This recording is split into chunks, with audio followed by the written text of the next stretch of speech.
Friends to this episode of It's Not You, but Sometimes It Is. I had an awesome conversation with COO Jenna Cantwell, who came from wildly different sectors, but really focused on developing transferable skills. That was a secret to her success. So we talk about all the tricks that she learned to advance extremely fast into a C-suite role, and also some of the similarities between parenting and leadership. And Jenna is a new mom navigating female executive leadership while sleep deprived, and she is still articulate and brilliant. So I know you're going to get a lot out of this episode. Welcome aboard.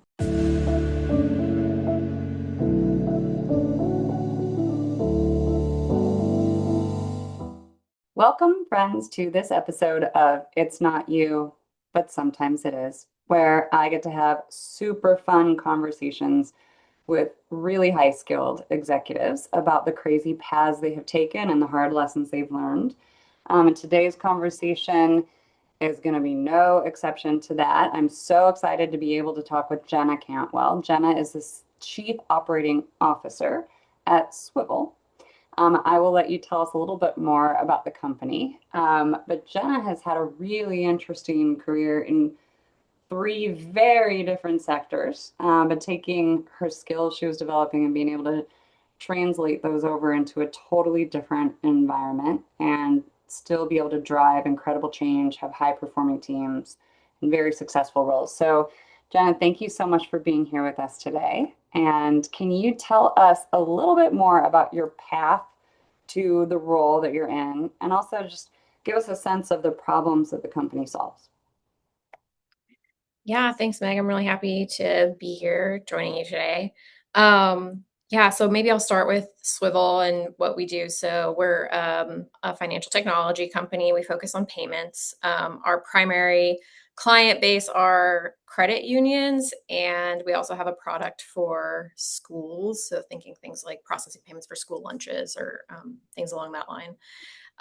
I've been with Swivel officially, I guess, a little more than 6 months now, but unofficially, it's much less than that because I had a parental leave very early on in my tenure here at Swivel. So fewer months than it appears on paper.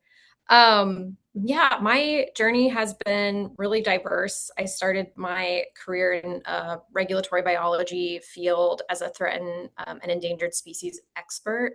I worked with the Endangered Species Act and regulatory compliance related to that. And then made the jump to financial services and then worked for big tech. And now being in a fintech, I get to kind of combine that experience from financial services and technology into one place.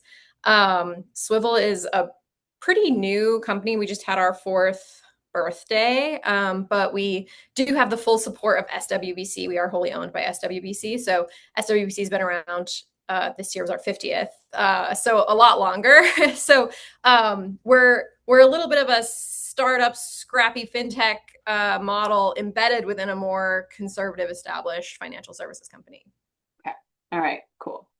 And that setup is a lot more common than you might think. I just, when you're not really involved in growing businesses and understanding how it looks, you don't realize how many are backed and have these kind of agreements or semi, parent subsidiary relationships. And it's a lot, it happens a lot of the time. So it's very hard to start up on your own, right? And 95% of companies fail within the first couple years. So what do you think has made y'all particularly successful being young, but clearly having the momentum? I mean, probably the support of SWBC is really pivotal because we kind of started as like the payments arm of SWBC before we broke off as an independent legal entity. So we're still wholly owned by SWBC, but we are an independent legal entity.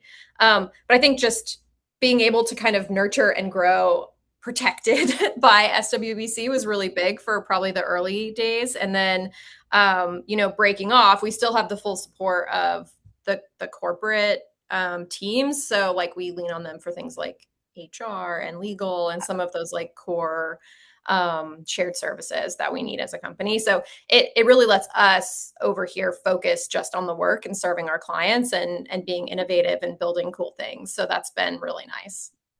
You were saying that you were really drawn to not just the role, but the company and its culture, the way they thought, the way they worked. So clearly culture is important to you. And what that tells me is you've been in some not great cultures. So can you give me an example in the past of a culture you were in on a team where it was truly a situation of culture eating strategy for breakfast, right? Like maybe good goals, good foundation, but the people part was really not working well.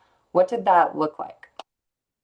Yeah, I think bad culture is just really distracting. Probably one of the most recent examples comes from my time in tech. I mean, if you are on LinkedIn or read the news, you know, like technology sectors had a ton of layoffs and just gotten pretty cutthroat in that way in the last several years. And I survived several rounds of layoffs. And I think like just that is like a micro example of how that impacts culture. People just being very afraid for their jobs, feeling very anxious about job security, looking around them and seeing a lot of knowledge leaving the companies, seeing really Mhm. good talent leaving the company. You know, I think for about 2 years, every one-on-one I had, I was asked about job security and layoffs, when I would have rather been talking about, you know, what we were building and the things we were delivering.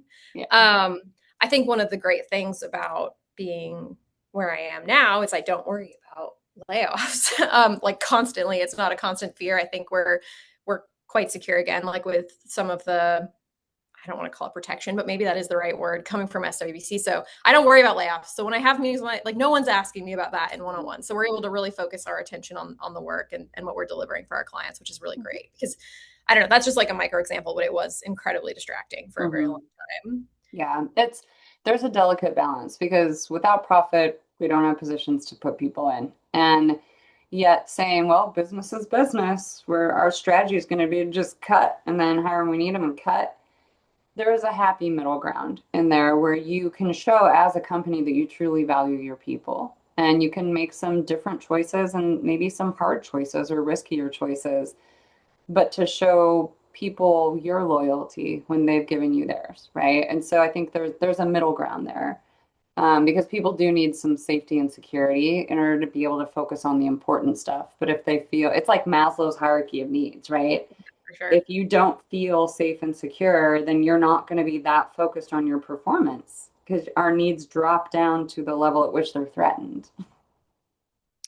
Yeah, I think another example though also is at Swivel, our CEO is a woman, and I'm just really proud of that, of working for a company that elevates, especially female leaders. Like having a CEO team that's two women, I'm just really proud of that. And our CEO is also a mom. So for me as a new mom, like coming into a culture that I knew would understand and really embrace and celebrate like women in leadership Mm-hmm. with all of the things that I come to the table with, Mm-hmm. has been also just incredibly important. And I think like on the list of needs, like I need to know the time I'm spending away from my very small children is worthwhile. Mm-hmm. And I absolutely feel that here, which was a big part of that decision. Yeah, yeah. So, going back to the bad prickly cultures and things, let's stay there for a minute, all right, Jenna? Yeah. So sometimes we learn how we don't want to lead by being led by a bad boss, right? And let's just all admit there bad bosses exist, and most of us have had a couple, if not a lot. And so, can you give an example of something that you learned from a bad boss experience you've had? And also, do you think bad bosses are fixable? Oh man, that's a doozy. I could talk to you all day about this. Maybe I'll give you like one really ridiculous example and one like less ridiculous, but maybe more educational Okay. experience. And what I've learned from both of them. So one thing that's become like one of my biggest pet peeves was I've had bosses that always knew exactly what they wanted. So, hey, go build this deck for me. Um, Giving you very little direction, but in their heads, they know exactly what words they want. They know exactly what font they want. They know exactly what images they want. And then you're just kind of playing like this chicken and egg game of like, I submit a draft, but I didn't use the exact sentence that you know you wanted. So you send it back to me and tell me to rewrite it. And we can do this 500,000 times until I actually write down the sentence that's already in your head.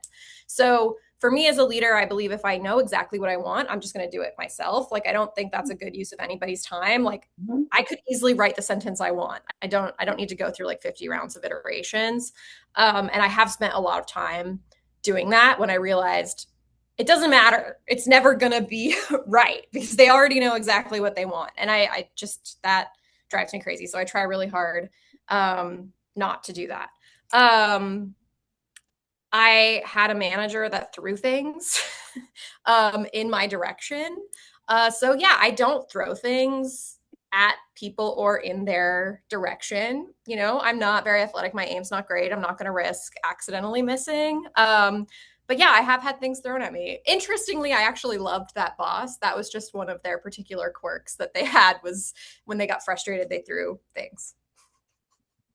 So sometimes people's quirkiness and their strengths they can get a lot of forgiveness, but that is not an ideal trait. That could go really wrong. Anyone with an HR background is sitting here going, red flag, right? Um, Noted. but self-restraint. We have to learn a little self-restraint from stuff like that. And people who appear to be unhinged, even temporarily, they erode trust with everyone all around them. And I really like what you said. If I know exactly what I want, why would I ask someone else to do it? And it makes people feel devalued and like they're failing when you could have done it yourself. And so people have this dissonance like, why is Jenna, am I not getting this right? Am I stupid? And why wouldn't she just let me say it my way if it's not that important? And if it's important enough to have perfectly how you want it, do it yourself. Like there's a lot Yeah. of wisdom in that. I had kind of early on actually here at Swivel, one of my direct reports came up to me and was like, I'm just trying to figure you out. Like, I'm just trying to understand, like, when you say this, what do you mean? And like, I feel like that's almost a trauma response of like having that kind of leader that is telling you something or expecting something super specific where every instruction is almost a test. And I had Yeah. to like explain to this person, like, what I want is exactly what I'm telling you. Like if I tell you to ideate this, it's because I don't know what I want. And I really am interested in your perspective and your ideas and what you bring to the table. Like if I give you a problem, it's because I'm really looking for a solution. It's not that I already know the answer and I'm testing you to see if you get it. Like Yeah. I try very hard to like what I'm saying is what I actually mean. I'm not playing games. This isn't a test. Like everything I ask you, every ping I send you is not a challenge to see if you're going to be able to get it right or not. If I say I don't know, I really don't know. If I ask you for your opinion, I really, really want to know your opinion. Yeah. It's really sad how we play political games in some workplaces and it's all ego, right? Like there is absolutely no reason for that. And um, the ego, like when people act out of ego, number one sign that they don't have high emotional intelligence. Because people with very high emotional intelligence don't need that armor up of the ego and testing people and withholding information. Those are not signs of high performance leadership. And in fact, research shows us over and over that emotional intelligence is the single biggest predictor of your success as a leader, as opposed to being an individual contributor. So, Jenna, I'm wondering, how have you seen low social emotional functioning, low EQ, impact a team or business results? Have you been in an environment where that was low? And also, how have you worked to improve your own emotional intelligence? There's a lot there. I think so like part of that I would lump all of that into the politics of work. And I always think of like career success as being three parts. One part is skill knowledge, one part is luck, and one part is politics, like kind of this bucket of things that you're talking about. Transparently, like having low IQ leaders is very frustrating, but also I think it's a huge opportunity because I find low IQ or low EQ leaders are often kind of easier in some ways to like figure out and then like manage up. Like some of the most fruitful periods of my career have been where I had a low EQ leader that I was almost able to just like shape and mold into like what I needed them to be, if that makes Hmm. sense. Yeah. So I kind of view that in some ways as as an opportunity as someone who has a leader that is like that. That said, like I want to be honest, sometimes it's also very toxic and very difficult and very unhealthy to have a leader like that. Um, for me, like building my own, part of it has just been coming to this realization that like what's important to me is not important to other people. And I think the place where that manifests most is I've been very ambitious since I was like 4 years old. Like, if you talk to someone who's known me since I was 4 years old, that's probably the first thing they would tell you. Like, and so I tend to project onto other people this assumption that everyone is also as ambitious and motivated as I am. And I think as you move through professional life, you realize there are a lot of people who are actually just really happy coming to work, getting their work done, going home at 5 o'clock, not thinking about it again until they come the next day. They don't want to be promoted. They don't want to like advance through the ranks. They don't want to lead teams. Mm-hmm. They just want to come to work, make their money, and go home. Mm-hmm. And that's just an example. But I think like for me, like realizing when I sit down to talk to someone that I know it's my like inherent urge to project onto them my priorities and my desires and like what I'm focused on as a person and having to really check myself and be like, okay, you have to go into this conversation realizing like this person maybe actually doesn't care about the same things that you do or isn't driving towards the same priority as you. Um, and and kind of managing that. I think that that self-control in those conversations has really helped me elevate how I show up for other people. But it's honestly kind of sometimes hard to do because it just like it's hard for me to put myself in their shoes, if that makes Mm-hmm. sense. Yeah.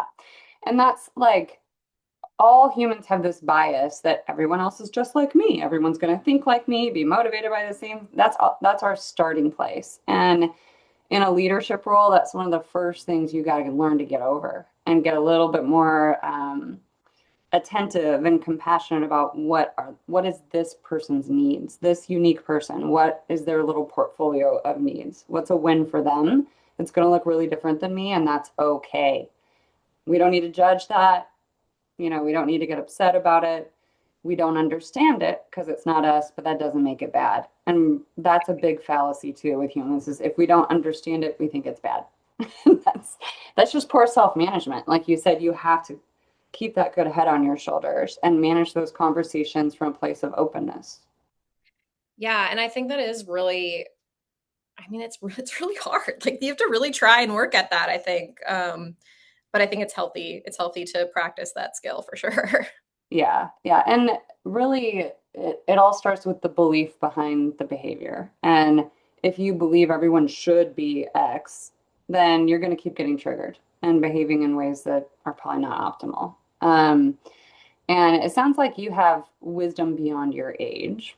I mean, you're saying stuff that most people never figure out, just FYI. And so I'm also kind of wondering, what is a time in your leadership journey where you realized you were your own worst enemy? You were doing something, an approach or an old mindset, a personality trait that kept getting in your way and tripping you up. What did you learn from that and carry forward from that experience? um I think probably like just how I think about performance management and like as a manager, your desire to like really protect and shelter the people that work for you. And also just like my core passion for helping people be successful. So I say that because sometimes you just have to have real conversations with people that are hard to deliver and really hard to receive, Mm-hmm. that are you saying, I really want this for you. I really want to help you be successful, but this is not going to get you where you want to go, or there are these core things you just really need to work on to move forward. And I think this really happened to me from being in a like working in tech. Like we had a really high accountability performance cycle. So whenever you gave someone a performance rating, you had to calibrate it with all of your peers.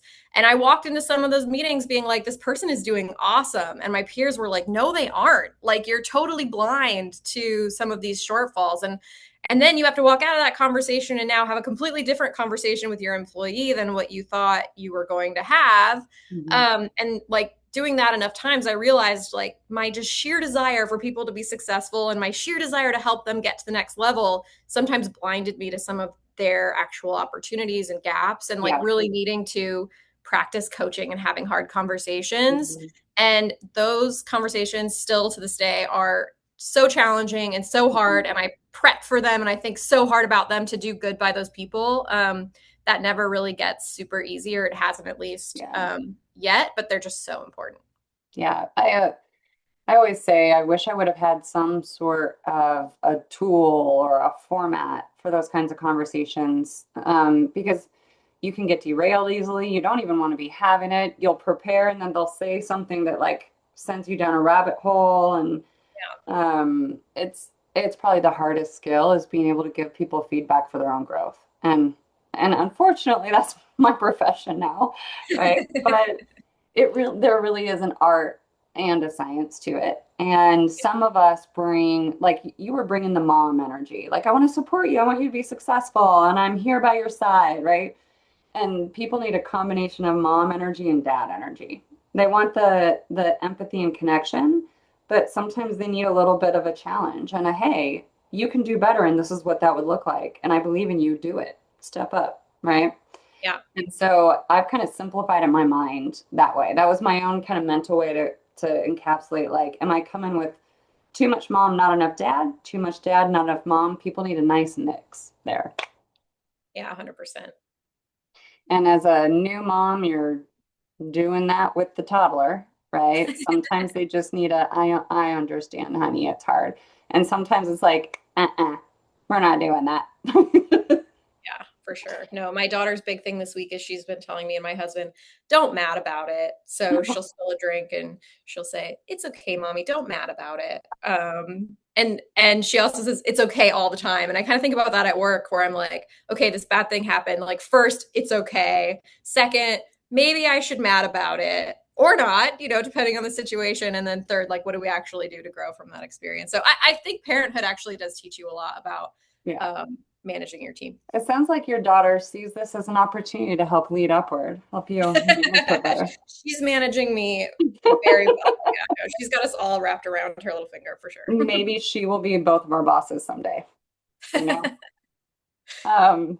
So you've been really conscious about developing yourself and yourself as a leader. And I'm wondering, you have hit what a lot of people would say is the pinnacle of your career at a relatively young age. You're already in a C-suite role with all this wisdom and success in a job that you love and a place you love. So what do you see as your next personal growth area? What so that you could be really fulfilled, minimal stress, and have the kind of influence you really want to have?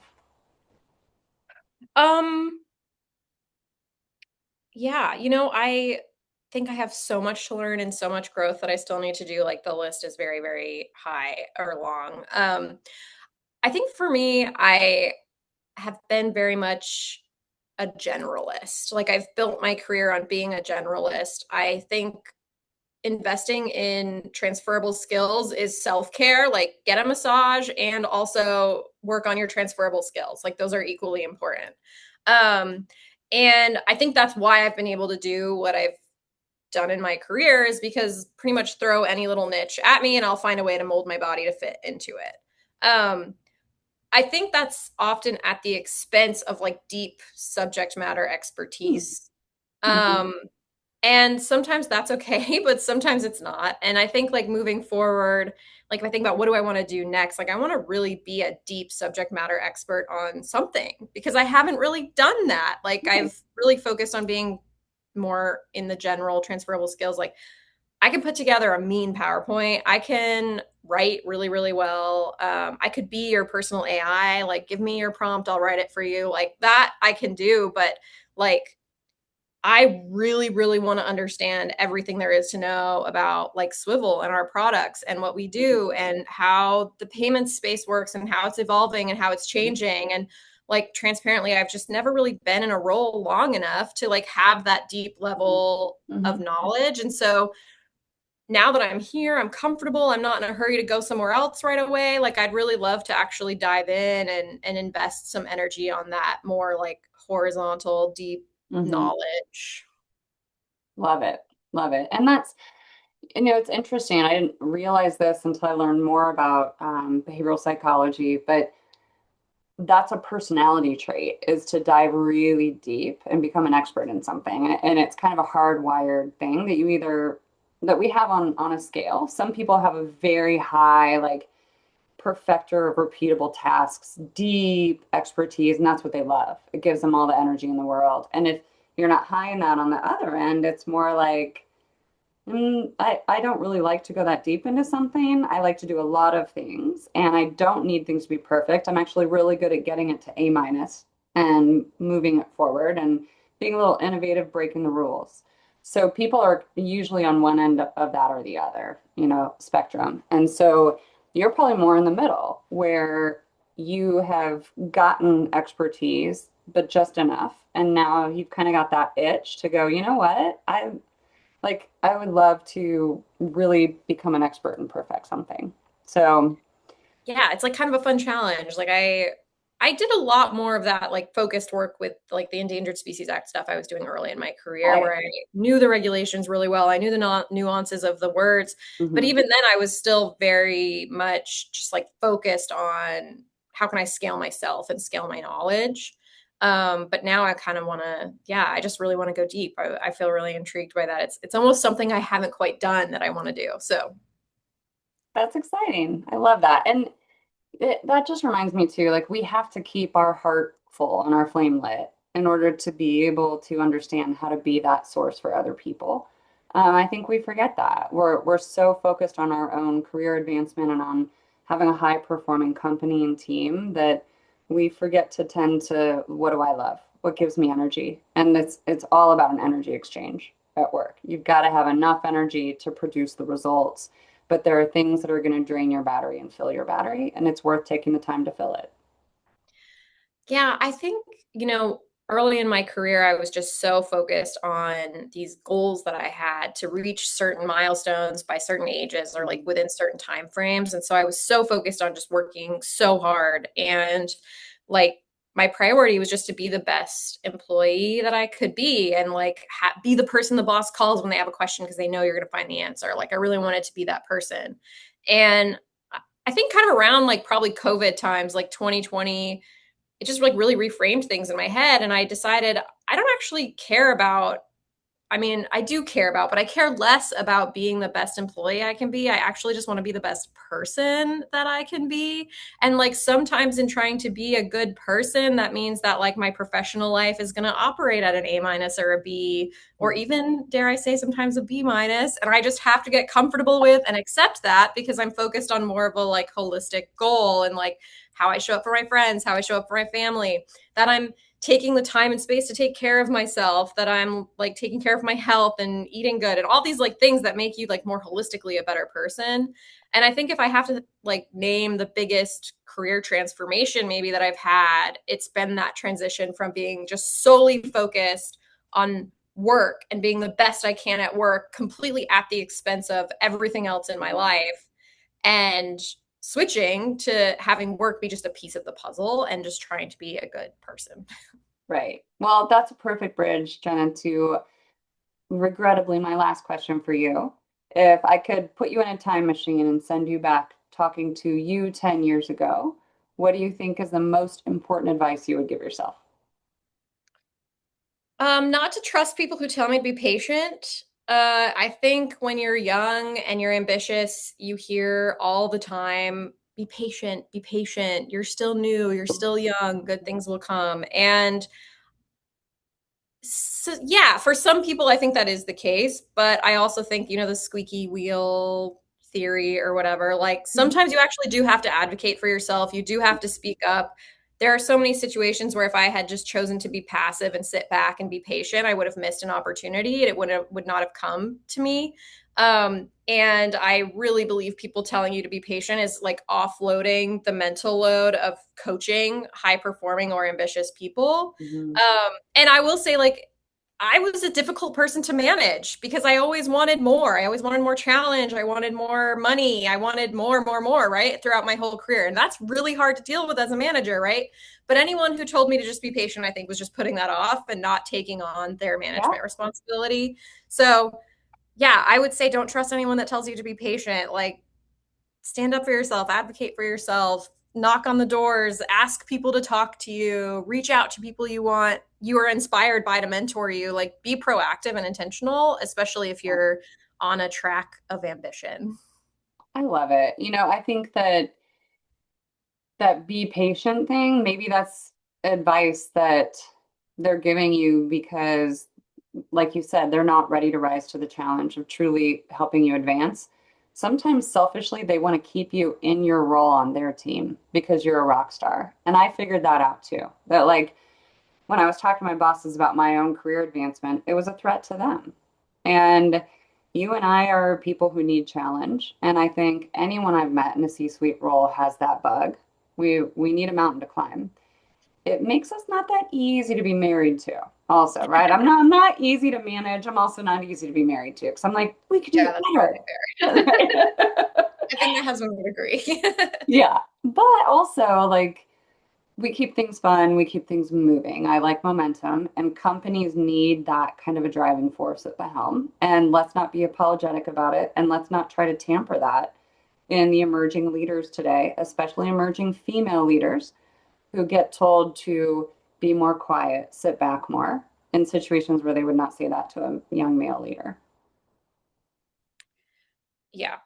Yeah, we could do a whole nother podcast just on how I feel about that, and especially about women in leadership and women in business and the lessons we've learned along the way. But no, 100%. I think I would have to couple that though, maybe with some like conflicting advice, which is to tell my younger self like it's going to be okay. Not to be patient, but like it will be okay. Like things will come together, and my life I've had I've constantly made plans. Like, this is where I want to be in 5 years. This is where I want to be in 2 years. This is my next milestone.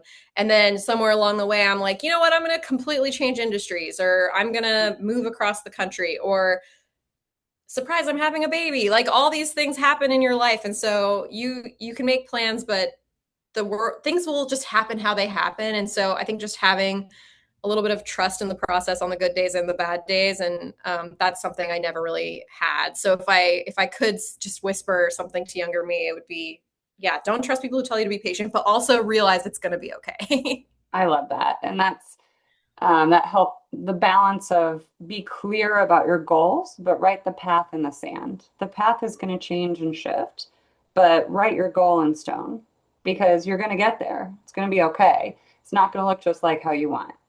And we don't need to cling to that path. We can love the experience and the journey. So, as I said, wise way beyond your years. And thank you so much for all the authenticity and sharing your wisdom with us, Jen. I really appreciated it. Yeah, thank you so much for having me.